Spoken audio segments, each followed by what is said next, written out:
Hello, everybody, and welcome to the NX Show. This is episode 13. I'm one of your hosts, Corey Deerigan, and alongside me, as always, is that retro code, Eddie V. Welcome to Indie World, the codename NX version. Hello, everybody. Yeah. Also joining us is the wise Wisconsinite, Jesse Douglas. How's it going, everyone? Ray is not joining us because he's doing his 500 follower stream. So congratulations to Ray. Very proud of him. Very, very happy for his success over on twitch.tv/Ray Apollo. So go follow him, go give him some love, and yeah. So it's help him reach that 600. Yeah. Yes. Yeah. So it's been a week. I didn't expect all this news to happen, but here we are. We have a lot to cover today, so our what we've been playing section will be pretty short this week. But before we get started, I do want to go over some housekeeping. Remember, next week we are giving away Astral Chain here on the NX Show next Saturday live. So if you want a copy, make sure you send us an email at contact@codenamenx.com of your subscription to our YouTube channel, our podcast feed, or our Twitch channel. If you review us and rate us and send that in as well, that grants you a second entry. So there's actually 4 chances for you to win if you send all 4 in the same email. So actually, I was going through our podcast feed on Podbean the other day, and our numbers are going up. So I want to appreciate it. I appreciate everybody who is subscribing to the NX Show. I do apologize that the video version hasn't really been quite up to snuff. Like I was telling these guys before we started recording, I've been kind of behind on a lot of things, and I apologize for that. But we're gonna keep going with this, and we're gonna keep going, and I will. And then next week, hopefully, will be a better quality video version for everybody to watch. So. But anyways, remember, we are the NX Project. You can follow us on the internet at codenamenx.com.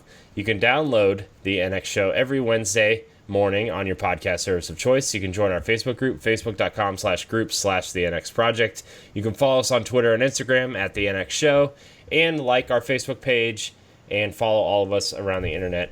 We'll do all those plugs later in the show, but anyways, let's get into it. That I know that housekeeping was kind of short, but also we have a lot to cover today, and kind of a little short on time because my parents are coming over to see the baby today in about an hour and a half. So, anyways, let's get into what we've been playing. I'm gonna start this week because I don't ever start, and I'm sure it'll go pretty quickly. Yeah, that's right, Ed. You're going last just for that face. So, or not at all. I'm just kidding. So I've actually been playing a lot of Halo lately. A lot of Halo 5 on Mixer. It's been a lot of fun. I've been playing some competitive Halo, and it's tell you what. After you finally get into a match, because for some reason I've had a lot of troubles getting into matches because of errors, not because of player count, but mostly because of server errors or whatever. But it's been a lot of fun. I've gotten so into it that I actually went back to Destiny with my cousin yesterday, and we were playing some Crucible on Destiny. I was like, oh boy, I want to go back and play Halo real bad right now. It's just that Halo 5 multiplayer feels really good, especially when you're. We actually this week tested out gameplay mode that I've never played before, Fiesta and Big Team Fiesta. Yeah. And Jesse, I played with you last weekend in Fiesta. Yeah. Yep. And it was a lot of fun just seeing how like playing with all the different weapons and stuff. Yeah, because you randomly start with a different weapon every time you respawn. It was so awesome. Yeah, and sometimes you would start with like the one match I started with the plasma pistol and the regular pistol, but then the next match I started with that big like plasma grenade launcher and the Spartan laser, and I was just wrecking people. It was awesome. Yeah, yeah, So like you never That- know what you're gonna get, and it's just kind of like yeah. That game type is seriously worth going back to that game. Is it like for. first play like musical chairs in a sense? Well, it's just yeah, you just randomly start out with different weapons, and that's both of them, like both weapons, your first and your secondary. But so like it's like you're doing all the different game types and the big team battle stuff, but then you're every time you die you respawn with new different weapons, so it can get like really crazy. It was great. I think I recorded it, but like when me and Corey were playing, I shot I had the grenade launcher and I shot a grenade and I was trying to bounce it at another guy, but all of a sudden a guy just comes running from behind a wall and he runs right into my grenade and gets blown up.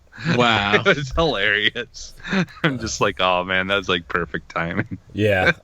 I also like the scatter grenades, the I want to say Promethean grenades, but that's not it. The ones that have all those little the red scatter ones that like kind of build like a wall of explosions, and like if they run through it, they explode. Like I really found those super useful, which I never really had before. And like getting the timing down on sticky grenades is also very different from Destiny. Because like I play a Titan and I use the fusion grenades from the Solar class, and like that they're slow. They're definitely way slower than they are in Halo, and getting that timing down. I had just gotten the timing down, and then when we were playing Crucible last night, I was like, man, these fusion grenades are super slow. Like it's weird going back and forth from Destiny to Halo, and I'm like, I really wish Destiny played faster like Halo does. Like I really wish it was like, and Destiny plays more like Halo. Like I also popped in, yeah, exactly. Like I popped in the Master Chief Collection the other day, and like it actually plays more along the lines of Halo 2 and 3 than it does, current Halo, and which is understandable because it's Bungie and that's their engine and how they have their movement set up, and like it definitely feels that way, right? But it was just kind of jarring too, because Halo runs at 60 frames a second the whole time and is very shiny and very colorful, and then you go to Destiny and like, not that there's anything wrong with this art style or anything, but Destiny kind of feels slow and faded and not bland, almost as non-responsive as Halo, and like the environments and stuff, unless you go to like Leviathan or some of the like maybe Nessus, like the colors aren't as vibrant and bold as they are in Halo, and it kind of has this washed out look to it almost, and I'm really just I'm really loving going back into Halo, and I've found I've rekindled my love for Halo so much that it's like every time I go back to Destiny now, it's like, man, I want to go back and play Halo. So it's so weird. Destiny, I'm thinking, kind of needs to cut a palette of No Man's Sky, in a sense. Yeah, I kind of wish, like, and I don't know what the future of Destiny holds yet, but like I kind of because like I assume there's probably going to be a Destiny 3 at some point, although I wouldn't mind if they built on Destiny 2, but like if they did like an engine upgrade or whatever, I would almost like them to take a more stylized approach to not that it's like super realistic or anything, but I would like them, because like the way it is in like the comics and like concept art and stuff, it's like very cell shade is the wrong word, but kind of has like a very distinct art style, and like you get into the game and it's kind of more of just, it's more realistic than that art style that they kind of put out there. But you know, I wish it was more like Halo and more bold and more like, when you see bright colors, they're bright. When you see shadows, like the shadows kind of really still feel like the bold colors just in shadow, you know, like the lighting and stuff. So I don't know, but going back to Halo this week was really awesome. And I was just gonna say, I feel like Destiny kind of needs a Japanese aesthetic, in a sense. Ed, you think every game needs a Japanese aesthetic? But I think because of the armor and the I way think that Platinum Games should develop Destiny 3. Edward Varnell. Do you think people would be upset? It'd probably feel more like Vanquish. And I would take that. I mean, that would be actually pretty cool. So I take everything I just said back. But last thing before we move on, I know we were only talking about a little bit because we got a lot to get through, but I want to give a shout out to my little cousin Owen, who did his first live stream last night on Mixer with me and my cousin Michael. So he's how old is he? 9, 10, somewhere in there. And dude, he's like a master at Fortnite, which I know a lot of kids that age are, but like we were playing Fortnite with him last night, and he was just killing it. So you know. And it was weird because like I didn't realize he was watching me on Mixer, and my mom texted me. She's like, "Are you doing something on the internet right now?" I'm like, "Yeah, I'm streaming on the internet." She's like, "Well, your cousins are watching." I'm like, "Who's watching me?" So I pulled up the chatter list because it gives you a list of people who are in your chat. And I saw him. I'm like, "Who? Nick?" She's like, "No, Owen." I'm like, "Oh, hey, Owen." And like, I guess he went crazy because we were talking about him online.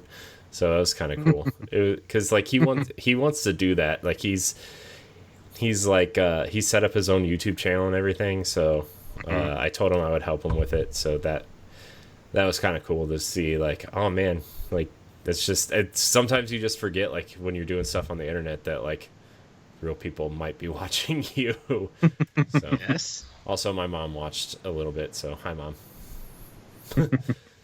I always say hi, Mom, on my streams now because like somehow she doesn't know how to use a computer, but when you install apps on her iPad, she just punches it in and she knows what she's doing. I'm like, oh well, good for you, I guess.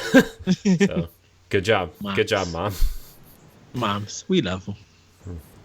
But Jesse, what have you been playing this week? All right, so I ended up picking up Remnant from the Ashes right away. I pre-ordered it. Yeah. And so I've been playing that, and it's a very difficult game. Like I played like for like an hour and a half the other day of just trying to beat the boss that I'm at, and I still haven't yet. So it's like basically like the best way to explain it is it's like a Souls game. It's like playing Dark Souls and stuff like that, but it's almost like a mix of Dark Souls and either Fallout or you know, something along the lines of Fallout, because like you have different armor and stuff like that you can unlock or buy or find, you know, similar to any kind of RPG game, and then you can also like when you destroy stuff or characters, you get things will drop either currency or it will drop iron and stuff like that. And so then the way they have their thing set up is every weapon that you have can be upgraded to be more powerful and be better, you know, and things like that. And so, but it's just a matter of having the currency. Mm-hmm. So like, and then the iron, like you have to have the material to use with the currency to upgrade your guns. And so like it does a like a not a re-roll or anything like that, but it does like where like when you go over your gun and you know like go to the thing that says to upgrade, it will tell you what the stats will be once you upgrade it. And it will tell you like how much more damage it does and things like that. Now, like where it gets kind of interesting for me is when you get to the armor stuff. Like you can upgrade your armor and stuff as well, but each armor piece has its own like stats for the protect, like what it protects you against. You know, like protection against bleeding, against rot, which is like this infection type thing that certain characters can give you, and then like fire, and like there's at least like 6 or 7 different things that have their own stats, and so it will be either a positive or a negative number. And so like basically like you're trying to figure out a good balance of those positive and negative numbers on each piece of armor to try to so like if you're going against like certain enemies, you know, in a level, like you're gonna want like I said, there's the ones that can cause rot. So you'd want to have try to have something that can protect you better against that. Now, starting out in the beginning, you don't have a lot of options as far as outfits go and things like that. Because obviously, you know, like you're just kind of starting out, but I'm sure as you go on, there'll be a lot of different things you can get and like try to really fool around with those stats. And then I believe, you know, as you upgrade the armor and stuff, I'm not sure, but I think maybe some of those numbers might change and go up or, you know, or whatever, and better, you know, defend against certain things.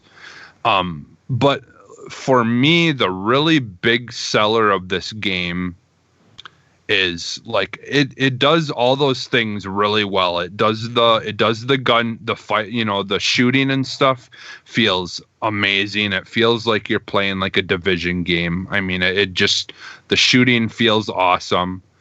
The melee attacks and stuff like that feel good and stuff too.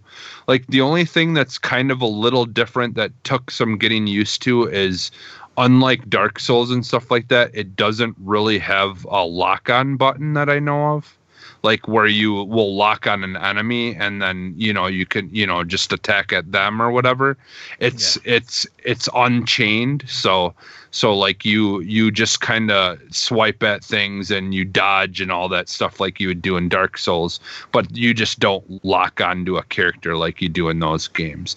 And like once I got used to it, it's fine. It's not a big deal at all, because you can attack, you know, when you swing, if multiple characters are in front of you, you'll hit multiple characters at a time.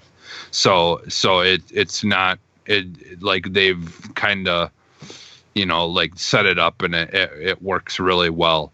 But like I was saying, the one thing that sells it for me is, so me, you, Ed, Corey, Ray, all of us could start a game from the beginning, all pick the same exact character, but our games would look completely different. Would start out in different, you know, like we'd go to different parts of the worlds, we'd go against different bosses, we'd go against different enemies, all the way through the whole entire game, because every single thing in this game is completely randomly generated. So like no one person has the same exact experience ever throughout the entire game. So like you may see a boss that I went against in the very beginning, you might see it closer, you know, like hours and hours and hours and hours in. Mm-hmm. But still the world that you're seeing that boss in won't look like mine did, because every building and all that stuff is procedurally generated. And so it's in a lot of ways it's very similar to like like some of the roguelike games where the whole, the worlds are procedurally generated. But even with a lot of them, like there's still a lot of things that are very similar. But with this, there's just like they have all the assets of all the different kinds of worlds and stuff, and it just kind of loads different parts into that world. So nothing ever will look the same no matter who's playing it. So that in my opinion, I think is like gonna be the future of gaming once we get these more powerful consoles. And I could really see them going crazy with a lot of that stuff, like the idea of a single player game that a campaign that has completely different campaigns or different looks, depending on who's playing it, is a really cool idea. Like, could you imagine if when someone, if you and someone else were playing like Horizon Zero Dawn, but the world looked completely different, depending on who's playing it, like things like that, like that's really interesting to me, if we have something like that moving forward.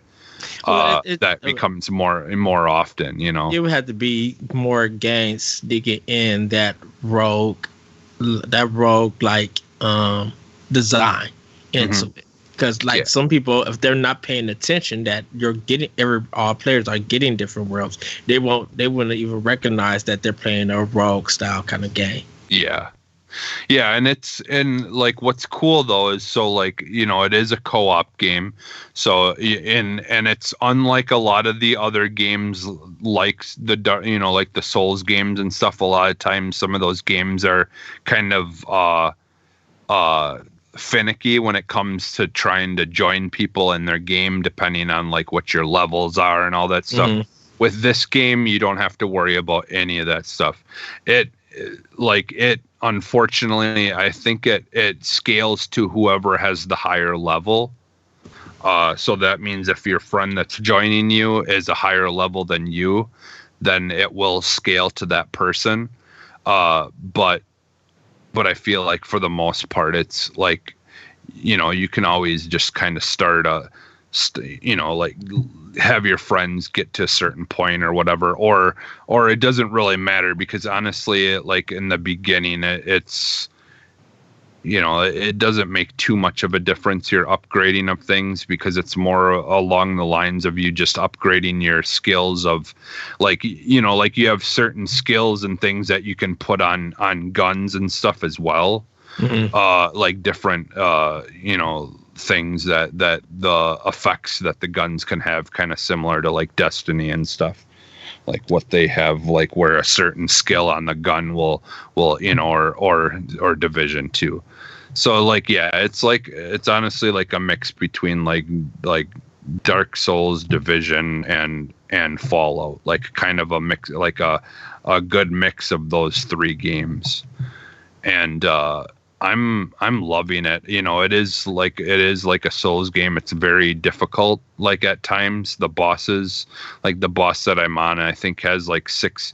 There's like one long health bar, but there's like 6 sections or 7 sections to it. And I got really close once to beating him. All I had was like 1.5 bars left of his health to finish. But like it's definitely set up more for co-op. They want you to play with friends. And what's cool is like you could join my game, and anything that you collect while you're playing in my game, you bring back to your world. So like you might like get materials from bosses that you haven't gone against yet, because each boss like drops, and like certain powerful characters drop specific materials that you can use to make boss weapons, they're called. and so there's like really powerful weapons that you can make and upgrade and stuff, but you have to kill certain enemies or like the bosses, and you use those materials to get special weapons and things like that. Mm-hmm. And yeah, it's an amazing game, and like everywhere online that I'm looking and stuff, like everyone's giving it a really good rating. I think the lowest rating that I've seen was a 8 out of 10. But like people who are playing it and stuff are giving it at least like a 4.5 out of 5 or a 9 out of 10, or like on Steam I think it's got a 9 out of 10. I guess it was the number one selling game on Steam, like when it's first started coming out already. Like it just started selling like really fast on Steam. So like it sounds like a lot of people are enjoying it, and I definitely am, and I'm looking forward to trying to play some co-op eventually, because I know for sure Ed, you're getting it. So Yes. So but I suggest people go and check this game out. Like, cause if you're looking for a really fun game that you can play with friends, like I honestly think this is a really good game, and it's only $40. So I mean, it's kind of a Good deal. bargain game. But it and there's things about it, obviously, like if they did it a little bit more bigger scale and more polish, they could make it a $60 game. But I honestly love it the way it is. I think its lack of polish almost gives it the feel of like what it's trying to do. Like it's supposed to feel like you're kind of in the gritty and these different like alien infested like worlds and things like that. So and the other thing too, the last thing I'll say is like I'm really enjoying, like normally when in games, like they have like in RPGs, they have like where you can find like diaries and things like that you can read that kind of tell you stuff about stories and things about the people that were in that world or whatever, to make it feel like it's lived in or whatever. They do a pretty good job of that kind of stuff in here too. Like there's like computer logs and things, because it like the whole idea is there's these aliens and it's dealing with the people, and so there's like different scientists and stuff that have logs on their computers, but these areas are completely deserted now. So you're kind of learning about what was happening before like everyone was gone, and like what's going on in this world that you're in. So, and I'm actually enjoying reading that stuff and all that, which I normally don't. I just ignore that stuff usually in most games, but I'm finding it very interesting and just really interested in learning what's going on in this world and stuff like that. So yeah, definitely go check that out if you're interested, if that sounds like something that you'd want to play. I'm sure there's a lot of video and stuff of it too out there, people. I did record some stuff, but yeah. So you can go to my Mixer, my Mixer channel, and you can watch some of my video of me playing that on there even too. So, oh, you're muted. Oh, whoops. What is your Mixer channel, Jesse? Where can they find you there? It's Phantom and then lowercase n and then uppercase NXS, and that'll be changing soon next month. I was changing my name in my browser on my phone, and I couldn't see what I was typing in, and I didn't realize that I hit N twice, and I clicked save, and then I didn't realize it until after it was too late, because now you can only change your Mixer name once per month. So now I got to wait until next month to fix that, but it's not a big deal. So yeah, for now it's that, but it will just be Phantom NXS by September. So okay, I wanted to let people know where to find you. Yeah. Speaking of Mixer, Ed, what have you been playing? So, just gonna do a quick rundown.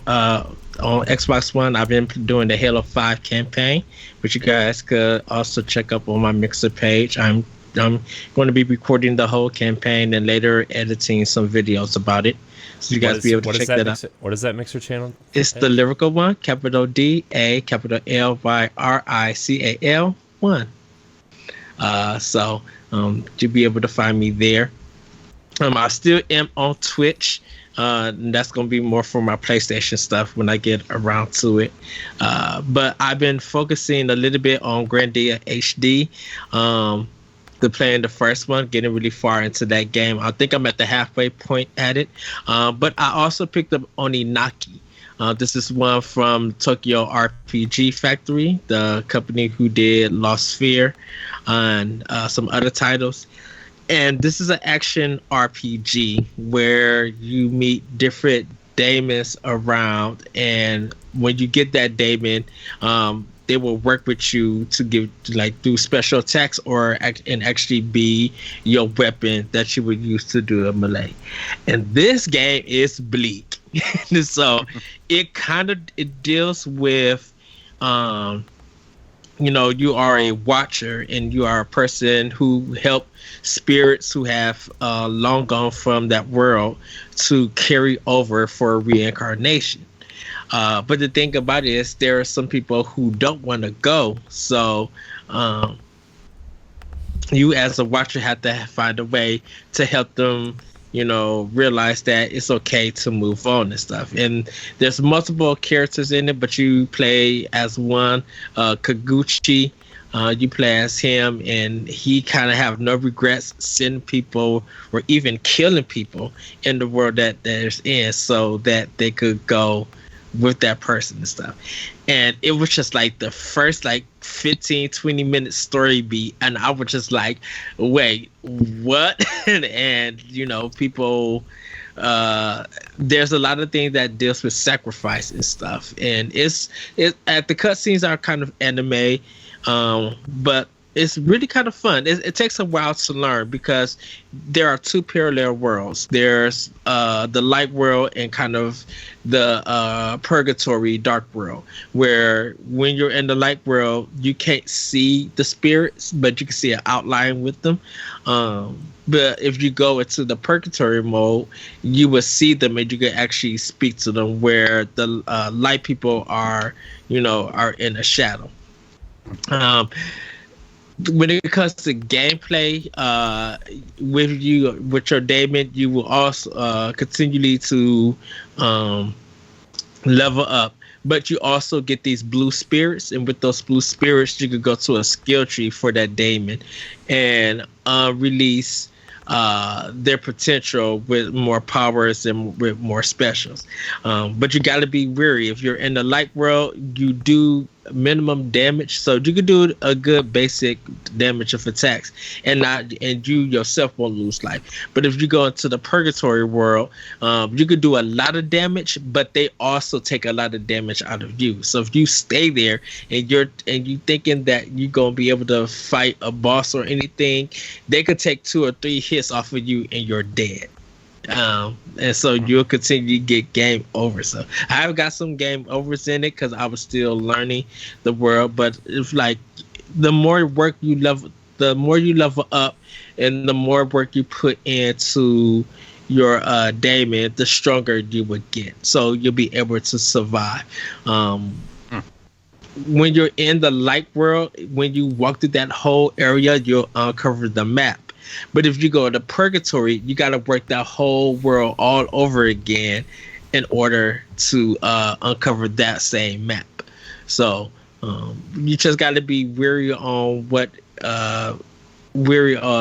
what strategy you plan on using and stuff, and where you're going to be trying to fight. But it's a really great game. I don't know how long it is. But this one feels more approachable than Lost Sphere in a sense, because Lost Sphere, as good as a game that is, you really don't get a chance to grind and level up and like really face a boss. In Lost Sphere, you kind of like, if you, whatever enemy that you can see, you really just have to force fight them, because you're going to need that experience to get better. And sometimes they don't respawn or anything, so sometimes you have to leave that whole level, go somewhere for a few minutes, and then come back so you can fight them again. Not so much with Oninaki. You can fight enemies in the light world and then switch over to the dark world and still gain levels and still get powerful.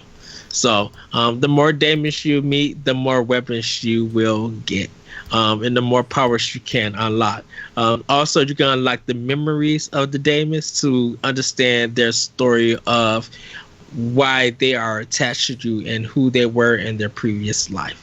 So it's a really fun game. It's I think it was $40. I think when I got it, it was on sale for $31.99. So it was a game that I actually pre-purchased when I bought Grandia HD. So it's a really good game. I can see why it's getting kind of like 7s or 8s. There are some problems with the frame rate. Right now it's version 1.01, and I think they're going to be, hopefully they'll send some patches and fix some things on it. So, but Oninaki is kind of like my RPG at the moment with Grandia HD, but I'm still trying to do Fire Emblem, Final Fantasy 9, and Ultimate Alliance. I have a lot on my plate. So, but yeah, Oninaki is my game that I'll be playing. Nice. Yeah, that sounds interesting. Yeah, I'm interested to see how Tokyo RPG Factory kind of, gets going, because it seems like I Am Setsuna was received as like, okay, this is their first game. How are they gonna follow this up? And then Lost Sphere like seems to have taken a step back from what I Am Setsuna was, and then this one is also receiving middling reviews. With a positive spin on it, but like, I wonder how long they're gonna keep trying this, especially since there are other games that Sony is or Square Enix is producing that seem like they are making it.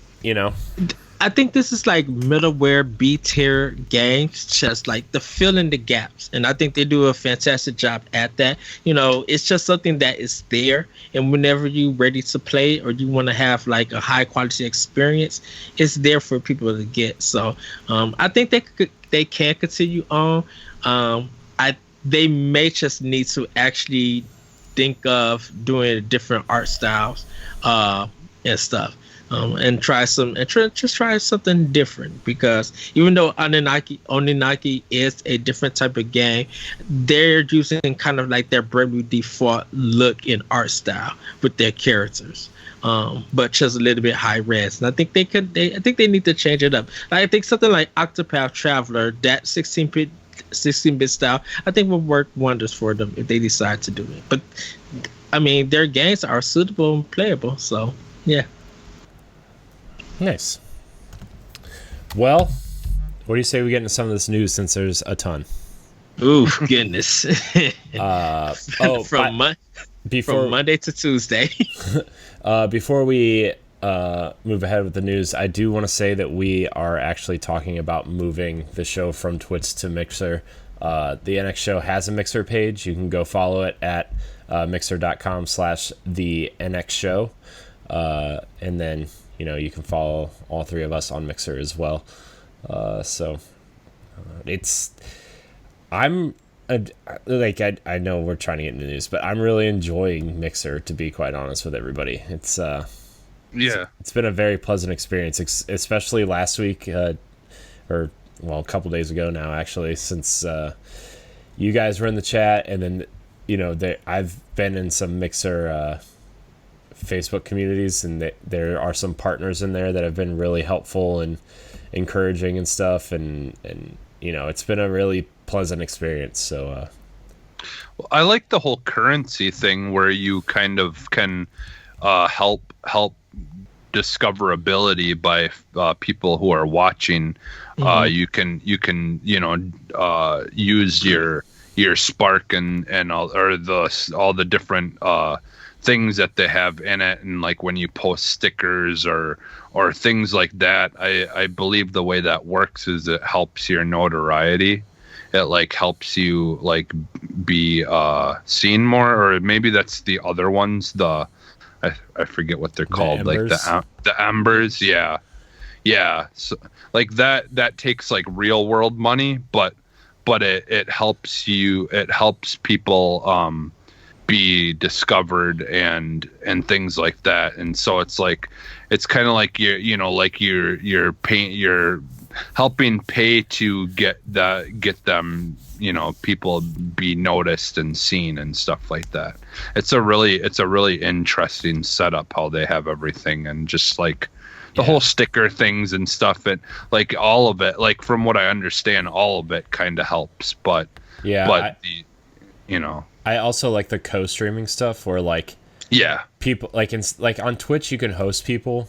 Yeah. And like if you're hosting through Mixer, like it actually bumps, like if you're hosting, people will say that channel's going live but bring you to your channel, and then like you get that person's viewers as well. And then the co-streaming stuff where like they kind of combine both channels, and all the viewers from both channels or 3 channels or 4 channels or whatever, like they're all in the same chat, which is incredibly smart, because like if you want to co-stream with someone on Twitch, you just kind of like can't really do it. Like that's not really a thing. So I think the co-streaming stuff is incredibly smart too. So yeah, and the hype zone kind of does that too. Like if you have people already on your channel watching you, and the hype zone picks you to be hosted, to them be showing what you're doing on their hype zone channel,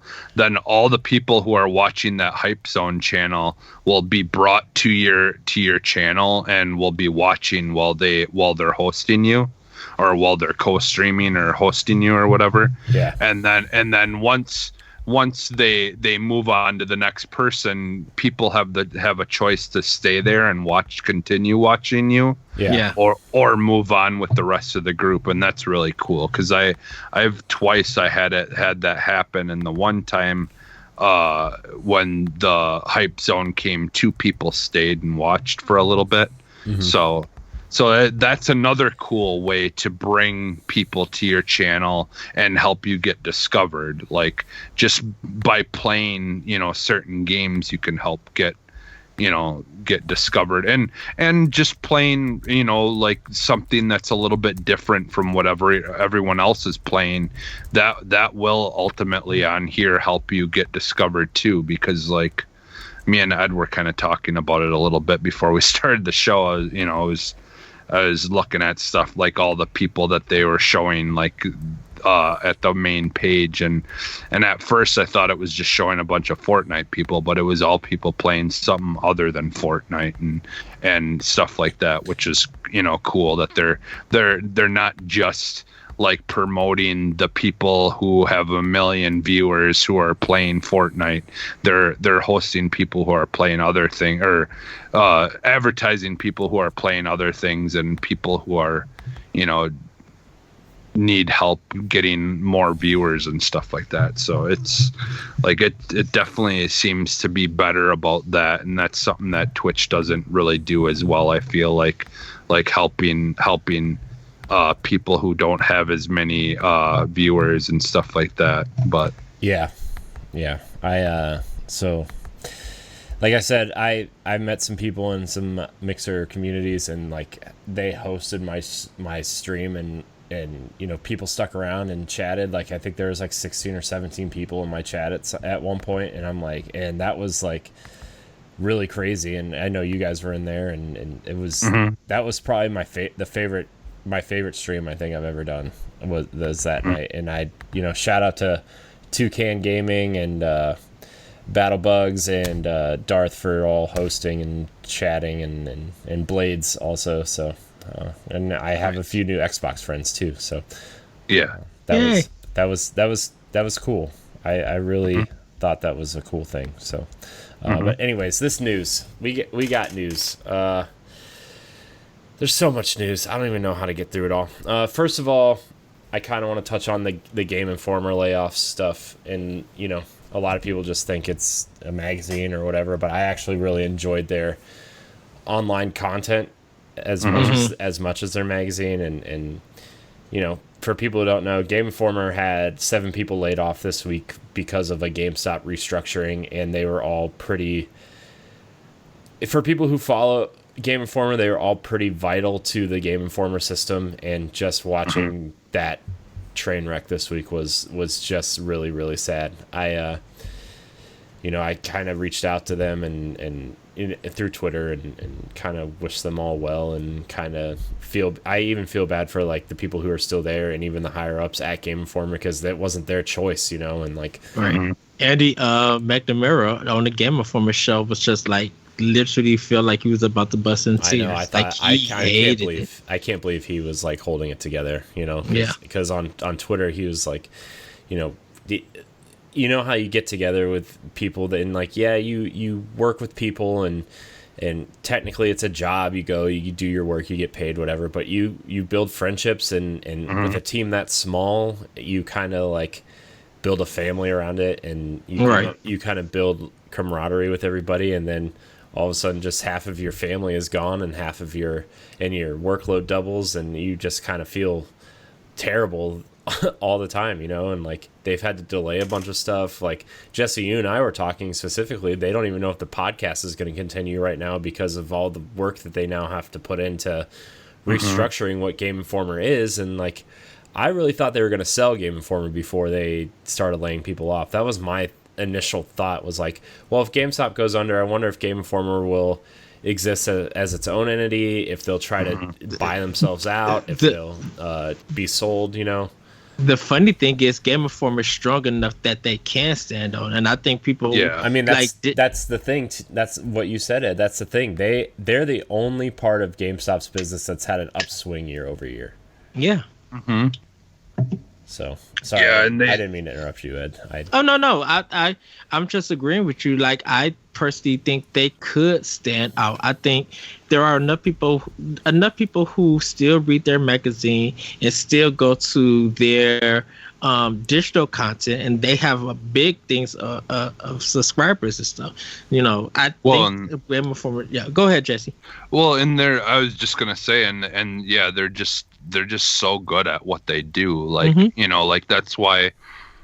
Like, I'm fairly new to the podcasting scene compared to a lot of people, and and stuff like that, because like eventually I started listening to Giant Bomb, and then eventually I went to them, and like now it's like them and Giant Bomb and all that stuff are like I have to listen every week to their stuff, because they're so good at what they do, and yeah, I was really bummed when I found out about all that. And of course I'm really bad lately about, like, I don't know what's going on in the news and stuff like that. I've just been preoccupied everywhere else. So like, I didn't actually find out about it until I'm actually listening to this week's show or to the last week's show. And they talk about it right away in the beginning. I'm like, what? It got like breaking news that, Game Informer staff were being let go, and that I found out that on Twitter. I'm like, what the heck? Yeah. Like, to me personally, there was no signs that Game Informer were going to be affected by GameStop in their restructuring, because they have such an upswing in popularity, definitely for this gaming industry, that they wouldn't be affected like this. And I think even the employees at Game Informer were shocked that this was even happening. Yeah, unfortunately, I've gone through stuff like this myself in jobs, and I've seen things like this happen. And yeah, and it's unfortunate.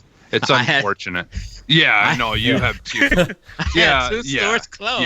Yeah. So. I've like my very first job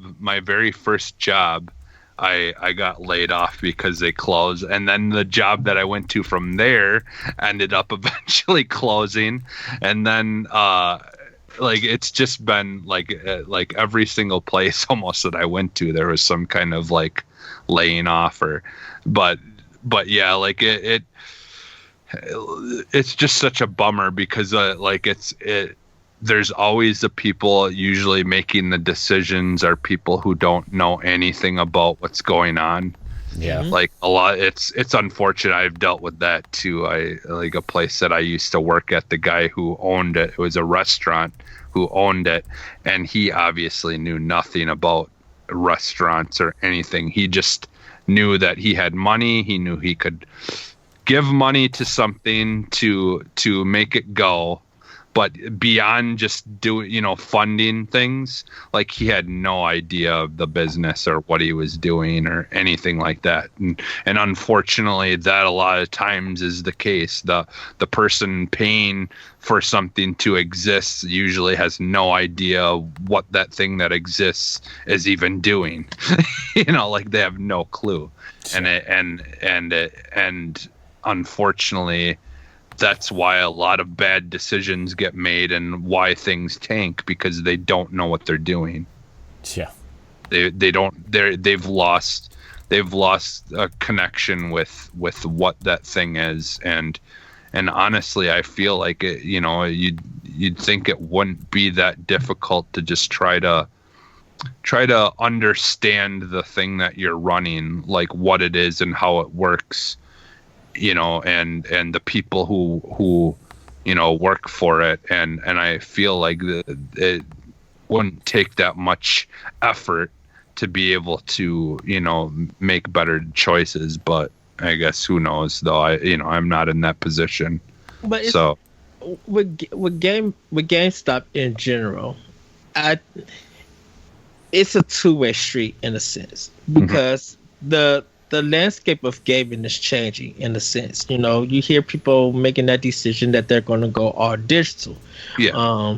And then you still got people who still do physical, and the trading and stuff, the budget to buy new games, that cycle is still going there. People don't like GameStop's return policy and some of the business transactions that happen there. But I'm just like, there is a shift. And me and Corey was even talking about this.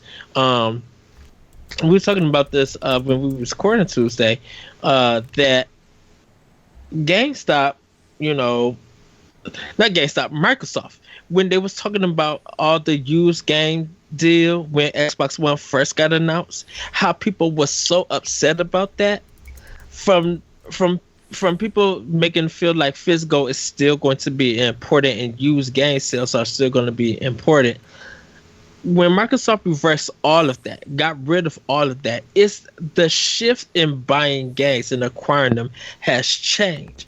So it felt like that argument that happened wasn't necessary. I know people fought tooth and nail to voice their opinion, but now that's going away because people are now doing Game Pass. People are now doing PS Now. People are buying their games digitally. People are waiting for a Steam or Epic sale. So going into to any retail store to buy a game, for some people feel it's unnecessary.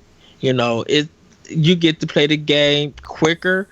You don't have to deal with boxes laying around your house or anything.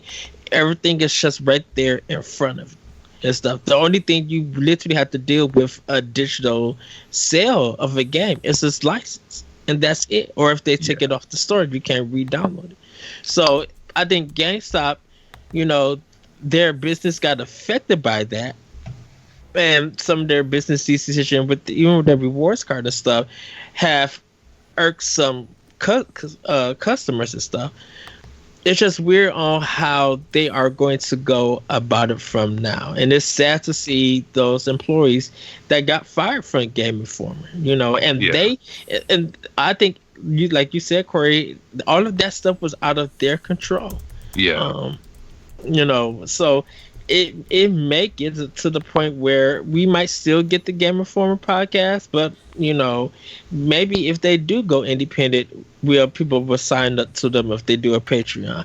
Maybe people will do a bonus Patreon like package where not only do you get extra stuff of content from the podcast and from online, but that's how you acquire to get the print version. Because if GameStop stops doing the physical version of the Game Informer print and just makes everything digital, they may think that that's a saving money kind of business thing, but it's just going to be like, if I get your card, do I automatically also get the digital print version of the Game Informer stuff? Well, and I think what like a business decision that could be kind of interesting too is, like, let's say Game Informer magazine did move off and become its own thing. They could definitely I believe do a package deal where you could pay a certain amount a month and get the Game Informer magazine and the pro subscription to the podcasts and stuff like that. I think there's unique things, because I honestly I think the Game Informer magazine still probably does do pretty well, but I think there's a lot of people though that listen to the podcasts and like me who don't really have Game Informer magazine at all, and I get a lot of my news and information about things through the podcasts instead of reading it in the physical form. But I think in my opinion, with the kind of work that the guys do on the podcast and stuff, I honestly think that if I were a company who is dealing with games and all that stuff or anything, I would definitely be looking at trying to see if I could, pick them up, because I think they would bring a lot of attention to, whatever it is that, that you do as far as in the gaming world. Well, I know, they would be a good team to have. Well, I know that 2 of the people who have gotten laid off have already found jobs. So but, I mean, also I think it's hard for them to find jobs in the gaming industry unless it's freelance or from home jobs. Because they're in Minnesota and about 90% of the gaming industry is in California. It's at Texas. Yeah, that too, but most of the media stuff, or even New York. So it's incredibly difficult for them, especially to because a lot of them have families. How do you just uproot your family and say, hey, we're moving out west and our standard of living is going up by 300%, and got to figure it out, and that's hard, and watching them post, and the other thing too is 2 of them were at Gamescom in Germany, and they don't even know if they're going to be able to get to fly home, and one of them was on vacation. How do you just do that? How do you do that to people? How does that phone call go? Yeah, that was the most angering, heartbreaking part of all this. Is there was no warning whatsoever. They just went from having a job to not having a job without any kind of buffer in between. And that's really the part that really makes me angry, is when companies do shit like that, because you've got to let people know ahead of time so they can have time to adjust. And they didn't even let their insurance go through the end of the month. Yeah. They cut it off on Friday. That's jeez. That's the thing about it. It's just, I wish GameStop, I wish if they was going to make this decision, let it be at the end of the week or let it be following week. You guys they have enough money where they could have let everybody get back to Gamescom and stuff. Let them be able to know that they are leaving, but hey, you can't say anything about it. You know, you guys got to clean your desk and all of this stuff. Just wait for all of that to happen, and then be like on Friday, this is my last day. Like, let them go on, like, give them time or something. End the week with dignity and get everything ready, and let them like clean out their desks and stuff. Like, you know, right?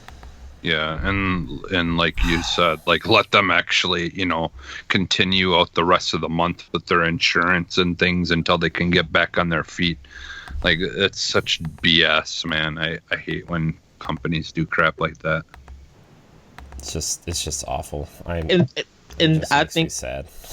And I think it's not like they did anything wrong.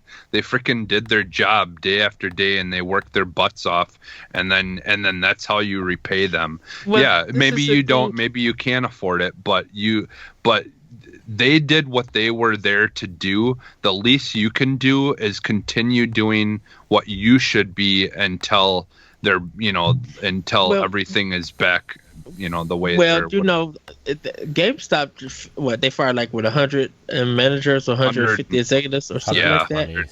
Yeah, something like that. So, you know, I think what GameStop is trying to do, I know they're trying to restructure and everything, but this is not the right way to restructure.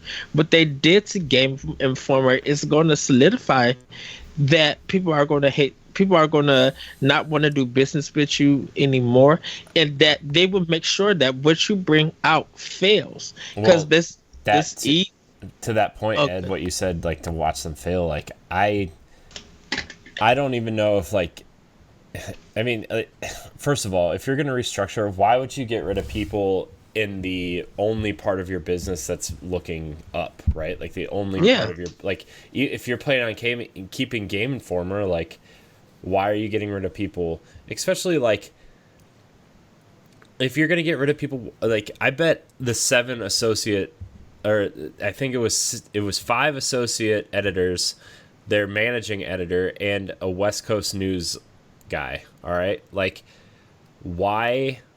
I'm sure if you got rid of one more executive, that one executive makes more than all 7 of those people combined, right? Like right. I can almost bet money on that. So like, why wouldn't you just get rid of 1 or 2 more like managers or executives or something, like, and keep the only part of your business that's looking up, like has an upswing, you know, like 6.6 million subscribers to a magazine these days is nothing to snooze at, right? Like, and you know, 2.1% or 2.1 million of those are still getting the paper magazine. Like, that's huge, right? And like, I know it's an incentive for you to like go into their store and get the GameStop card or whatever, but like, you can get Game Informer magazine without going to GameStop. Like, you can order it through Amazon. Like, it's not, you can do that. You know, I resubscribed for 2 years for $20. Like, that's a steal for a magazine. Here. Like, I same here. It's for people who weren't going through like the one up Ziff Davis age, like seeing even like EGM, you know, how big they were. People not only subscribing, but people were going to stores buying their magazines and stuff. And yeah, even when the internet came, people were still buying the work of EGM. And just to see them all let go and how Ziff Davis clothes went up down, like that was a hard thing. And it's kind of the same thing that's happening with Game Informer. Well, like my thing is, you know, why do you need to have 4 or 5 GameStops in one city? Yeah, that's like, the seriously, other thing too. Like, there's like why? There's probably 4 GameStops within driving distance of me. Like, I mean, like a 10 to 15 minute drive. Like, yeah, me too. Like, you don't need 3 or 4 GameStops per city. And like, I know that's kind of like leftover from like when they bought EB Games and Babbage's and FuncoLand and stuff. But like, you don't need all those stores, man. Like, how much? If you close like 20% of your stores, right? That could have saved. And I know that like those are people that need jobs and whatever. But like, but they could, instead of only having 2 people working at one store, they could have 4 people working at one store and have less buildings, Right. you know, How and many times have you have gone more into people who can actually do stuff and get stuff done without having to bust their asses, you right. know, like how many times have you walked in the GameStop and there's probably like 10 to 15 people in there and there's one person at the cash register. yeah. And like exactly. if somebody has questions or if somebody doesn't know what to do, like you know how many parents go in there and just buy their kids games and stuff, and it's like how many like Ed, you probably know this better than most of us too, work in retail. Like how much does it help to have at least like 1 or 2 more people there, you know, when it's busy? Yeah, like when the business doesn't understand that you're trying to manage how many employees you got in your store, working with hours and stuff like that. When stuff gets busy, it gets really hard to help everybody and everything. So, I mean, yeah, I've been through this multiple times and stuff. Yeah. So, well, and I just think the savings from rent for that many buildings alone, like they'd be saving so much money, because that kind of rent for those buildings that they're in usually, that's not cheap. Like they're spending a lot of money for those things to be there. And why when you could have more people actually being able to do their job in one building versus having 2? It's mind-boggling how dumb it depends. It's mind-boggling, but it also depends on how that business treats its employees. You know, GameStop might be your dream job, but there might be a lot of responsibilities that come along with it that people don't know. Yeah. And so, you know, if you got all of these responsibilities and not getting paid that to handle those responsibilities, it looks like no one is really benefiting on wanting to work there. Yes, I can understand having 4 or 5 stores open is ridiculous. They're probably thinking, and this is from a GameStop kind of viewpoint, they're thinking that if they got those stores that's in a busy residential area where there's just a whole bunch of stuff going on, definitely during holiday and Thanksgiving and birthdays and stuff, you know, you don't want to go into the store that, you have 4 people but if you're the only store going in there, they may that limited quantity of games and stuff may not be the best idea. You try to have 4 employees in one store and 15 people are trying to get 4 copies of Grand Theft Auto 6 pre-order and ready to buy. If they don't get enough copies in the game, you're gonna have about 9 people upset that they don't have that game. So they're gonna carry their business to somewhere else that's gonna have that game and stuff. But if you could get 6 copies per store, 24 copies, you should still have more employees and stuff. If you get 24 copies and 15 people go to different stores to get that game, you'll still have enough. And so that's good for that particular business and everything. And I do understand. I do get you, Jesse. I do understand trying to have having 1 or 2 stores in an area. I could understand. Having 4 is kind of ridiculous if they're only about 10 minutes apart. Like that, to me personally, that's crazy. Especially, you know, the thing is, especially when we live in the age of like kiosks, you know, like honestly, it's to the point of where they could almost put like a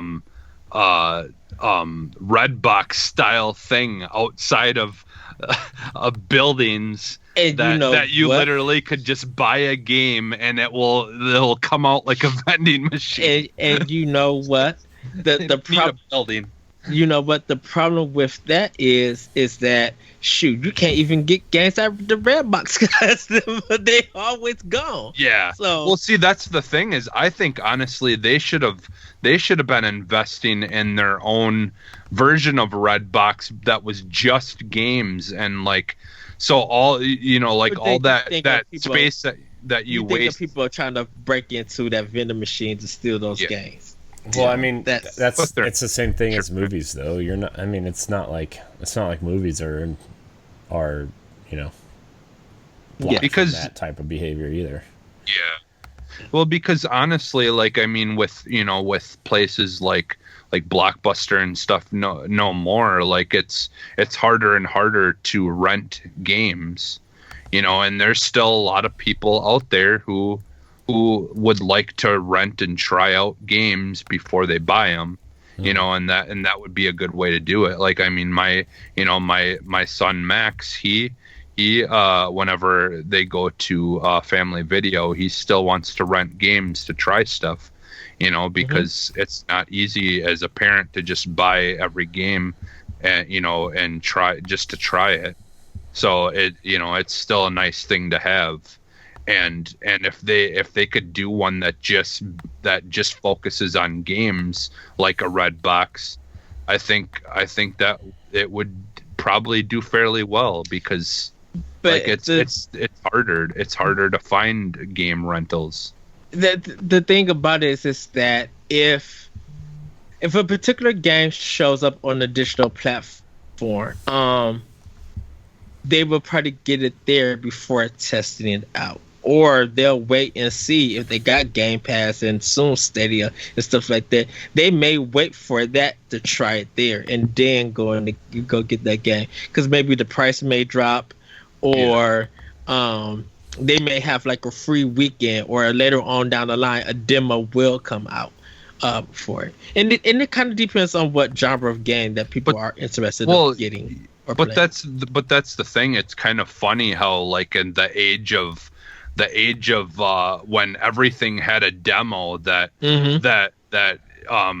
was when people like would rent games the most, and now that demos are barely ever a thing anymore.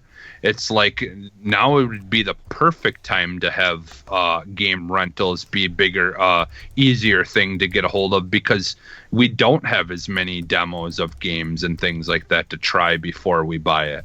Yeah. So I honestly think that we're in more need of game rentals being easier now than ever. The crazy thing about game rentals or demos in general, it's kind of weird that Switch is kind of the system to try demos, because it's a demo button there. You could try the first 10 hour or so. Hey, look, Dragon Quest S 11 demo dropped out of nowhere, and people downloaded where people were worried about getting Dragon Quest, but the demo's there. People are just like, oh, I'll play a free demo of this game, and if I like it, then I'll go get the game. And if it's cheap on PlayStation 4, I'll go get that version over the Switch. Yeah.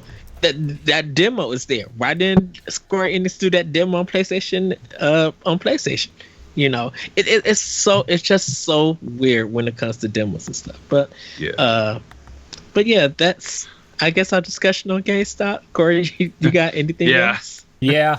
I mean, look, I wasn't expecting the conversation to go that far. Can I say, and this is kind of, I'm sorry, everybody, of sprucing this.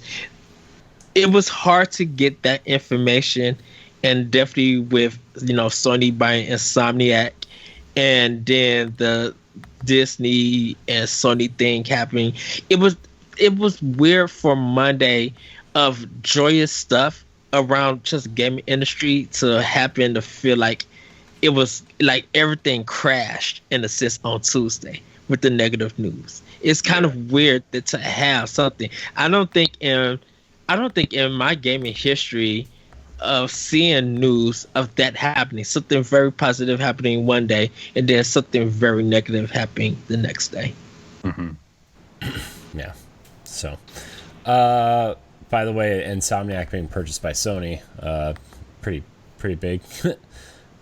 Well, it wasn't that interesting, because it's like, well, I mean, it was interesting, but it was like, this should have happened years ago. It was funny because I think a lot of people already just assumed Sony owned them. So well, they didn't technically, but that's what they are known for, is making Sony games. Some of Sony's biggest, titles. The thing about it is, it's just that some people were waiting, anticipating. Some people were confused because I guess Ted Price and some of the CEOs and them was just like, Insomniac was an independent company, and they were always going to stay independent. They weren't going to allow anybody. They said that on a IGN Unfiltered episode. Actually, they said they were proud to be one of the bigger independent studios, and I mean, Sony must have just really backed up the dump truck. Yeah, that's what I was gonna say. Is money will change anyone. People will stay true to what they think unless a lot of money gets thrown in their face. I really don't think that Insomniac has ever been independent. I think they always relied on a publisher to give them money to develop their games. Like EA, Microsoft, and Sony, like all of their games that they release, they may belong to Insomniac, but they have used a publisher's money to always develop that game. That's my opinion or idea. Well, I mean, that's true, but that's still the definition of an independent. Well, I think for an independent developer, you need to also be able to develop and publish your own game. That's never been a thing though. Like 90s and 2000s before self-publishing, you think that everybody was tied to a single developer? Well, not even self-published, but just like none of their games I feel like have actually been just solely funded through themselves, or at least their big ones. And like they've always had to get money from someone else before they would make something. Right, and that's why I feel like Insomniac, just to stand bold that they were an independent developer, I was just like, you are a developer that works with other publishers. Like Platinum Games, like they started out somewhat as an independent developer, but they're not truly independent because they needed, and they stated that they need other publishers to work with them to fund them as a company. They're trying to go in a new direction where they can make and publish their own games, but they always needed someone else to publish them. I think if you were going to do something like be considered as an indie developer or something, look at like Dead Cells, look at I want to say Mutant Year Zero, but I think they got a publisher. Like, look at some of the indie games that came out that they didn't need Nintendo, or they didn't need but Microsoft. Everyone has a publisher. It's just a matter of if that publisher gave them money to make the game, or they funded it themselves. Let's get to these other stories because we are running out of time. Sorry. That's a conversation for a different day. We're just doing questions, right? Are we? I guess we can move on to questions. Although I feel like Deshaun, we answered his last during the whole GameStop Game Informer discussion, really. Because actually, we didn't really go into that. But I mean, we talked a lot about it. Maybe we'll save that for next week. I don't know. Is there anything out of Gamescom you guys want to talk about? Anything exciting? I didn't even catch up with Gamescom. Yeah, I haven't either. Like, I really just don't care. I know that the Halo co-creators game Disintegration it looks really cool, but that was like the biggest thing that came out of Gamescom. Yeah, for me. Yeah, I watched the only thing I've really watched was I watched like a breakdown of the Xbox stuff from Gamescom through the it was a breakdown video of what they talked about during the what is it called, the Xbox Inside show. Xbox. Yeah, Inside Xbox. And they kind of like went into like Gears and stuff like that, which that Horde mode looks awesome. And Gears. Yeah. It looks so fun. Escape looks cool like calling in airstrikes and all that stuff. Did they show the campaign? Because I thought they were saying that they was going to be showing something of it. Campaign. Yeah, they showed a little. They showed a little bit of it and like kind of went over some of the things and like showed some animation and like I think they're showing more of the campaign and their own stuff, I think, coming up here soon. So, but the Gear stuff was pretty interesting to watch. and just all the new things that they're doing, where like characters have abilities and things like that, and in horde mode and all that is really cool. I like the whole concept of that, and the Halo characters being brought over. Yeah, the Reach characters was cool. Like, I liked seeing that. Like, but where's Master Chief? Where's Chief? He's on He Infinite. might be. He's getting ready for his Infinite debut. Yeah, I could see that being something that comes out later, even like to promote Halo Infinite. Like, they'll have like a Master Chief like character that you can get or something like that, or if you pre-order Infinite, you'll get Master Chief as a playable character in Gears 5 or something like that. Yeah, I could see them doing that. Yeah, but I think those are the big news stories. The other big news story was 2 BioWare producers left. The producer of Anthem has left BioWare to it seemingly looks like he got poached, because he said he took another position in another studio, but he hasn't announced what studio that is yet. And then the creative director, the producer and director of Dragon Age, whatever the next Dragon Age game is, has also left BioWare, which that I don't know how far along that game is in development, but that could spell some worries for some people.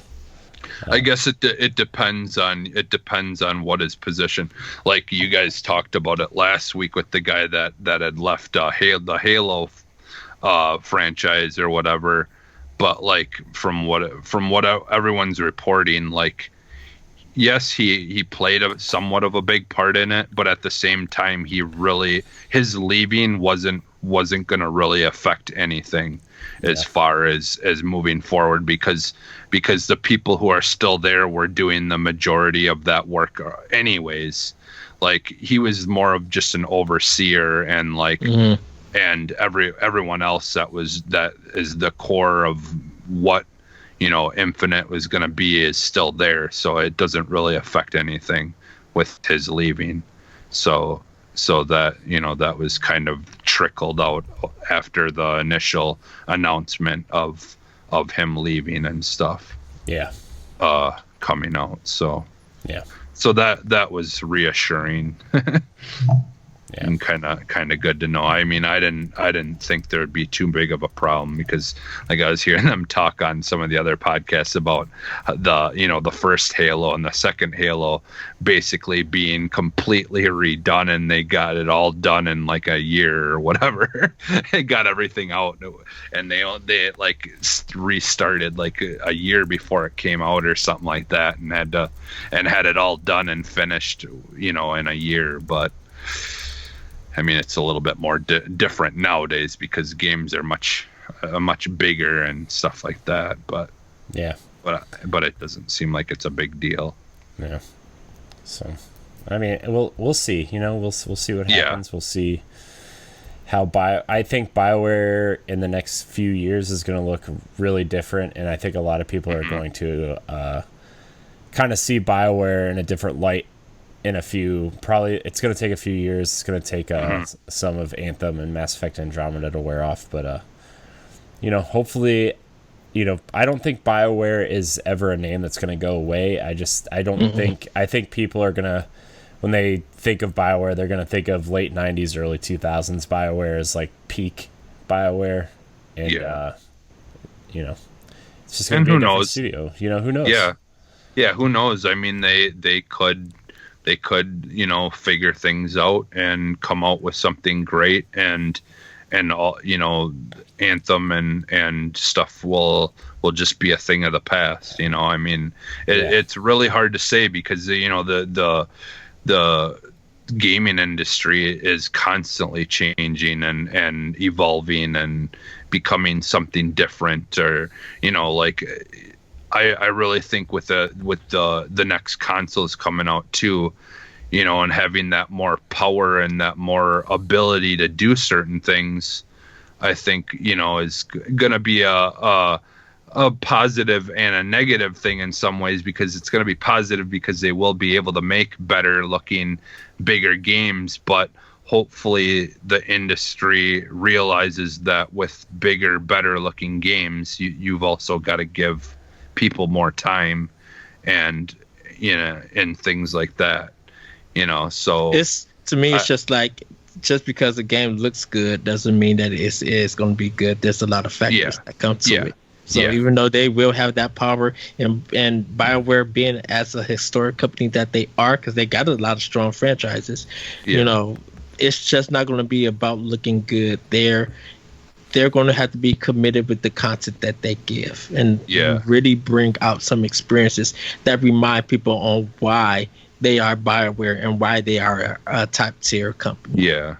Well, and it's just the thing is though too is like it's unfortunate that BioWare has to hold a lot of the burden of the bad things, and it's like but how much of that is their fault and how much of it is the to blame for them just not having the kind of time and resources that they maybe needed to be able to finish things properly, and I think that's really gonna be something that we could hopefully see more attention being brought to in the future here, because I mean it's already kind of starting. People are trying to be aware of hey, like if a company's not letting people have enough time or overworking them, that we need to speak up about it. And so hopefully things will change, and because honestly, do we really need a new game coming out, from the same developers every year? Like if they can be given the time to make a game that takes a long time to finish and has replayability, then we don't need a game, every year. We can have one every 3 years or whatever. Like, because there's now more than ever, there's so many games being made and so many indie games. Like we ultimately don't need as many games as we're getting as quickly as we're getting them, because like everyone has a backlog because everyone's constantly trying to play all these games, and we just don't have enough time in our day to play them all. So I just think that companies should be able to back off and have a good chunk of time to just really develop a good game, and not be pushed to have one out every like year or even 2 years. So I guess we'll see, but I think that's something that I hope changes with the next gen. Yeah. Oh man, what a what a conversation. I feel like, man, I feel like this has been kind of like a downer show almost, but like I don't like it when like negative stuff is happening and like when I like BioWare games, like I like Mass Effect and Knights of the Old Republic and those games, like I really do like those games, and like to see them struggle like this really hurts. And like and back to the Game Informer thing, like I've been subscribing to Game Informer for almost a better part of 20 years at this point, probably longer. And it's just like it's sad when something that is so close to you, like you feel close to it, right? And it's like it's something happens, it's just it sucks. And that's the thing is like what like I was kind of upset with like just in general, like because I for the most part, even though like there were things that I was bummed about that weren't being done in Anthem, I still tried to stay pretty positive about it, just because I felt like it wasn't really 100% BioWare's fault. But after a while I just kind of gave up on it, because it just everyone was just attacking, and it just I just was that's like kind of, and that's kind of when I feel like with Bungie now, it's kind of they get the short end of the stick, got the unfairness. It's just like, even though people made their complaint, at least play through the whole thing. Just don't just because I think sometimes when you're playing a game and you're trying to do your best to compare to something and it's not at that level of your comparison or your expectations, that makes you think that the game is not worth playing or owning. Well, and I did the same thing with that. Because I just re-downloaded Anthem on my Xbox, and I do plan on going back and playing more of it. But that's kind of what I did with Destiny. Is I just didn't say anything, at first negative about it. I just wanted to wait until they get more content out and stuff, and then I'll go back and play it. And I've been trying to go back and play it, and I've been enjoying it when we can, get together and play together and stuff. Because that game has just kind of always been, I enjoy playing it with other people, so, that was the only, which reminds me, for you to finish Anthem in the Division 2, please. Yeah, I shouldn't be the one. Look, I shouldn't be the one who wasn't on 2 podcasts who finished it before. Yeah. You too. I just didn't have the time, and I just wanted to, because I wanted to only play it when I had someone I could play it with to speed up the process with the little time that I had to play it. So well, now I think Anthem now is in a playable state. So yeah, I can understand. Yeah, I wonder if this Cataclysm event is going to have a No Man's Sky / Destiny 1 style effect on Anthem. I mean, I hope it does, but Yeah. So. I think I honestly think it honestly reminds me of the very beginning, early stages of the first Destiny, where it, when it first came out, it was so just basic and I'm hoping that eventually here, that it's just, changes its course. Because it is a bummer, because there's so many things about that game that are amazing that no one else does, in my opinion, as well as they did it. But that can only get you so far, unfortunately. Yeah. Well, Corey, you want to answer Brendan D's question before we go? Yeah, we're going to have to make it quick, though, because I am running out of time. Okay. How are you going to handle all these new releases this fall? This is Brandon D. He emailed us at contact@codenamenx.com, which you can also do, or tweet at us, or follow our social media threads. So he wants to know how we're going to handle all these new releases. I mean, the same way I do every year, just pick and choose, and hopefully I can pay for some of them and have the time to play them. Take out a loan. Honestly, Game Pass has kind of been like a lifesaver in that regards. And because in terms of Xbox games, I want to play Gears 5, and I wanted to play Devil May Cry 5, which is now on Game Pass. I wanted to play all these cool games, and if I would have had to spend quote unquote real money on them, it would have been it just would have been over. But for now, Game Pass has been a lifesaver. So the only games I really have to worry about at some point is Control and Modern Warfare. Those are the only two Xbox games I'm really gonna have to figure out.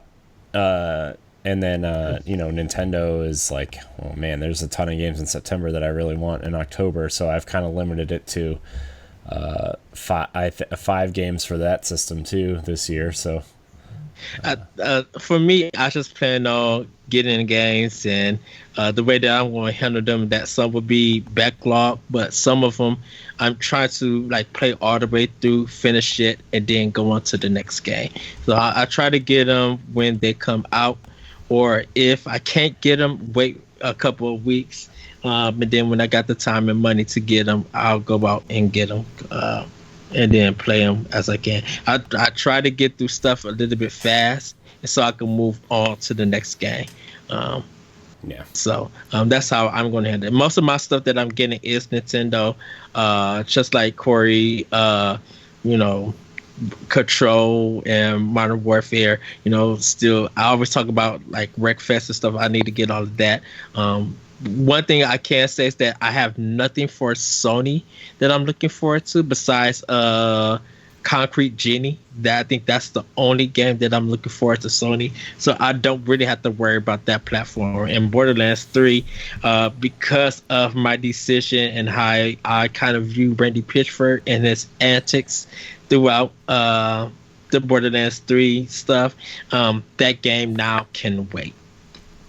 My thing with Borderlands is I just feel like there's already enough things out there that are kind of doing what I want Borderlands to do already. So like, because I liked the Borderlands games and stuff, but I've tried going back to them and they just don't hook me like they did when they first came out. So I just think I've kind of fallen out of love with that franchise, and there's just so many other things, so many games coming out that I don't have money for that I want way more and I'm way more interested in. So yeah, I think that's just kind of the thing. And luckily you guys, like focusing a lot of yours on Nintendo, I'm almost all mine's focused on Xbox. I can't even think, like, because I do want to get Astral Chain eventually, but I my problem is now, like, I've been I want to try to do more streaming and things like that, and a lot of games that would be good for streaming that I really want are coming out. So I'm kind of focused more on that because I can get more out of it than just a game. It's also, that, and I can have fun, it's just that as well. A lot of new product that's coming out is just happening on Nintendo for this fall compared to a lot of stuff dropping for Xbox and PlayStation that people want to play. Yeah, Death Stranding and all of that other stuff is fine, but like Nintendo kind of just have so much coming out that people are excited for it to get. Yeah. So, like I said, there's both of them. There's a lot of stuff coming out that I can only get on Xbox and stuff like that too. So both consoles have a lot coming out. Yes. Oh man, what a show. So I'm glad we got through those questions. If you want to email us your questions, remember you can email us at contact@codenamenx.com. We're also giving away Astral Chain. The news at the top of the show, or housekeeping on top of the show, will tell you how to win that. So stop on by, email us, and maybe you'll win. If you're live in the chat, you'll find out who wins on Saturday. So yes. Yeah. Okay. So we are actually like really over time. I'm just gonna do quick outros. Jesse, where can we find you? You can find me almost everywhere at Phantom NXS. Ed, where can we find you? You guys can find me at that retro code and check out Optional Opinion. You can find me at CorianH2713 on Twitter. You can follow the NX Show on Twitter and Instagram at the NX Show. You can also like our Facebook page and join our Facebook group, facebook.com/group/the NX Project. You can visit our website, codenamenx.com. And I'm working on editing a few things that we recorded last week and some stuff from Jesse that he sent to our chat. So that'll be fun. Mixer. And go to Mixer and add us. Yeah. Oh, yeah. Go to Mixer. All the links will be in the description of the episode below. Follow all of us, including the NX Show, which I think we might actually be moving to Mixer after this giveaway. I don't want people to go to Mixer next week and be like, we're go to Twitch next week. Where are they? I thought they were giving away something. So anyways, I want to thank everybody so much for watching, and until next week, we love you. Bye everybody. Woohoo!